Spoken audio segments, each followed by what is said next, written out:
Et à la une dans Le Monde, ma chère Lise, ce matin, on va parler des États-Unis. Ouais, et Ouais, oui. surtout, on va parler des États-Unis et de leur position au Moyen-Orient et de leur relation avec Israël, un sujet qui nous intéresse particulièrement. Et je suis ravie de recevoir en studio ce matin David Benaïm. David, bonjour. Bonjour Lisbeth Kemoun. Merci d'être avec nous ce matin sur Radio Judaïka, vous qui êtes journaliste et spécialiste des États-Unis. Alors, Kamala Harris a taclé la réforme judiciaire une fois de plus.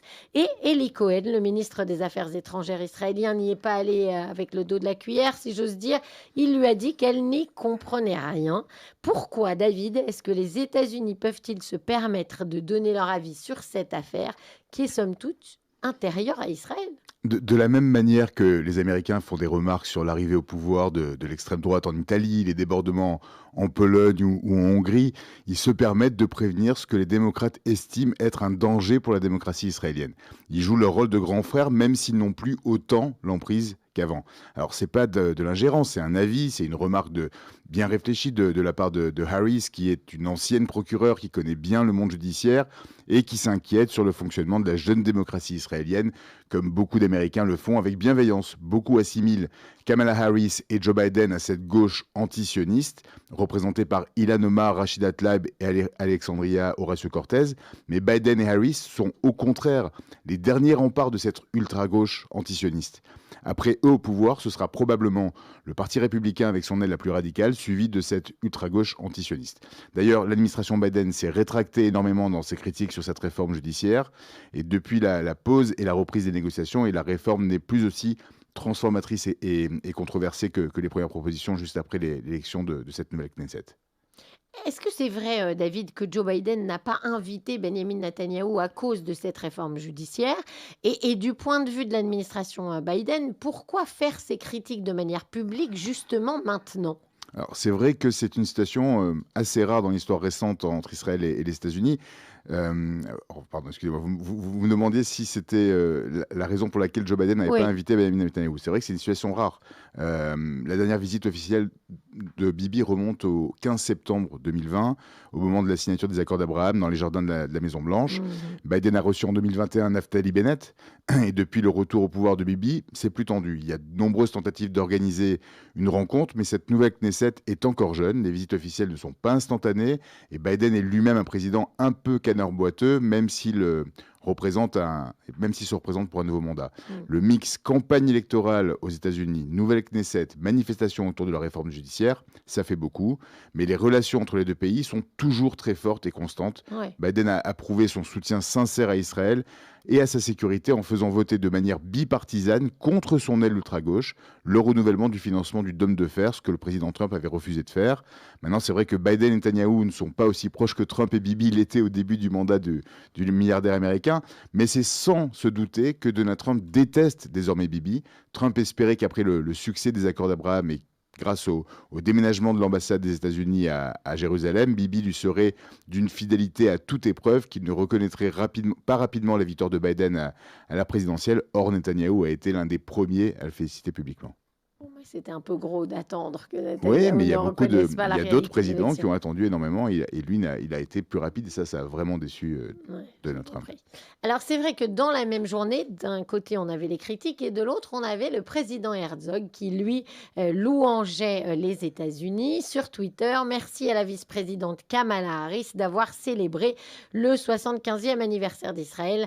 L'amitié partagée par les États-Unis et Israël est inébranlable et le lien est incassable. Est-ce que c'est toujours vrai? Oui, c'est toujours vrai. Ce lien, il est vraiment inclassable. Israël et les États-Unis restent indéniablement les plus proches alliés l'un pour l'autre dans la région. Mais c'est un message du président Herzog qui est dans la ligne directe de ce qu'a exprimé Kamala Harris et la réforme judiciaire. Il est le premier à vouloir préserver une indépendance entre les différentes branches. L'exécutif et le législatif sont hyper liés en Israël. C'est l'héritage du fonctionnement britannique. Pour ces plus anciennes démocraties comme la France, les États-Unis, le judiciaire a toujours eu un poids indépendant plus important et Herzog se veut comme un garde-fou pour cette réforme, conserve bien ce qui est nécessaire, préservé dans son mode de nomination des juges et dans sa manière de remettre en cause une potentielle décision de justice. Alors, les États-Unis ont réaffirmé qu'ils restaient absolument investis au Moyen-Orient. C'est pas moi qui le dis, c'est Anthony Blinken. Il était cette semaine en visite en Arabie Saoudite et là, il a redit, pour rassurer à la fois les Saoudiens et sans doute aussi les Israéliens, que c'était toujours une priorité de l'administration Biden. Info ou intox? C'est une réalité. Les Américains sont toujours très engagés au Proche-Orient, notamment dans les régions auxquelles on ne pense pas forcément. L'une des principales discussions entre les États-Unis et l'Arabie saoudite, c'est leur engagement pour une résolution pacifique au Soudan, où les États-Unis et l'Arabie saoudite sont médiateurs et ne parviennent pas à faire respecter plusieurs trêves entre les généraux belligérants. Les États-Unis se sont dit prêts à reprendre discussion à Jeddah avec les émissaires des deux camps, qui sont sérieux dans leur volonté de respecter le cessez-le-feu qui permettrait d'aider à acheminer l'aide humanitaire. Et depuis le 15 avril, la guerre au Soudan entre l'armée dirigée par le général Abdel Fattah al-Burhan et les paramilitaires des forces de soutien rapide du général Mohamed Ahmad Daglo ont fait plus de 1800 morts et plus d'1,5 million de déplacés et de réfugiés. Blinken et Ben Salman ont également évoqué le conflit au Yémen. C'est toute la stabilité interne de ces régions qui est en jeu. On pense souvent avec notre microscope aux relations israélo-arabes, mais pour les Américains, l'enjeu est plus large. Le prix du pétrole, les tensions chiites, sunnites, etc. Alors, cette visite de 3 jours en Arabie Saoudite, c'était la première d'Anthony Blinken, le secrétaire d'État américain, depuis que le royaume saoudien a rétabli ses relations diplomatiques avec Téhéran. Évidemment, quelque chose qui ne nous arrange pas la vie. Est-ce que du coup, les États-Unis qui avaient boycotté l'Arabie Saoudite pleinement depuis plusieurs années, Je ne sais pas si c'était pleinement, mais en tout cas en surface. alors au moins en surface, sont obligés de se rapprocher de Mohamed bin Salman aujourd'hui? Ils sont complètement obligés de se rapprocher d'MBS parce qu'ils voient le Proche-Orient leur échapper de plus en plus. Une visite comme ça, il y a 4 ou 5 ans, c'était la une des journaux assurés en Arabie Saoudite. Cette semaine, la visite de Blinken a été très peu médiatisée à Riyad et dans les médias saoudiens, ce qui est très étonnant. Pourtant, cette rencontre survient dans un contexte tendu entre les deux pays, notamment sur les sujets du prix du pétrole, le droit de l'homme et de l'ouverture de Riyad à l'Iran, vous le disiez. Blinken est le deuxième haut responsable américain à se rendre chez le plus proche allié stratégique de Washington après Israël au Moyen-Orient en moins d'un mois. Et les réunions de Blinken avec le prince héritier Mohammed Ben Slimane et les ministres des Affaires étrangères du Conseil de coopération du Golfe ont été relégués aux pages intérieures des journaux Al-Watan et Okaz. Les premières pages de ces journaux ont été consacrées, vous savez à quoi, Lise? Non. À des sujets vraiment sans aucun rapport, à l'arrivée de l'attaquant français Karim Benzema à Jeddah, un club local. Donc ça vous montre à quel point il y a une sorte de boycott, même médiatique, qui est intervenu par rapport aux États-Unis.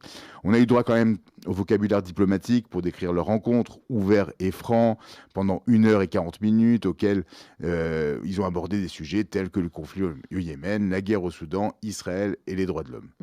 Donc on est dans un discours complètement langue de bois. On voit que c'est un peu...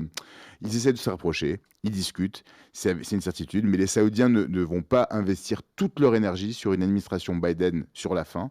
Il y a des élections dans 18 mois aux États-Unis. Il est clair que les relations internationales, qui en général n'ont pas un enjeu énorme pour une élection, seront tout de même dans les débats, et Biden aura fort à faire pour défendre un retour aux relations avec Ben Salman, qui, aux yeux des Américains, reste avec l'empreinte sur le meurtre de Khashoggi en Turquie, journaliste saoudien, mais qui travaillait pour le New York Times. Le traumatisme reste très présent aux États-Unis. Bon, eh bien, c'est pas très encourageant tout ça. C'est pas décourageant, puisqu'on on renoue le lien entre les communications entre l'Arabie Saoudite et les États-Unis, et que même s'il y a ce pas qui a été fait envers l'Iran, le lien reste présent et Blinken essaie de recoller un peu les morceaux. Merci beaucoup David Benaïm pour cette analyse. Je rappelle que vous êtes journaliste et spécialiste des États-Unis. Merci d'avoir été avec nous ce matin sur Radio Judaïka. Avec plaisir.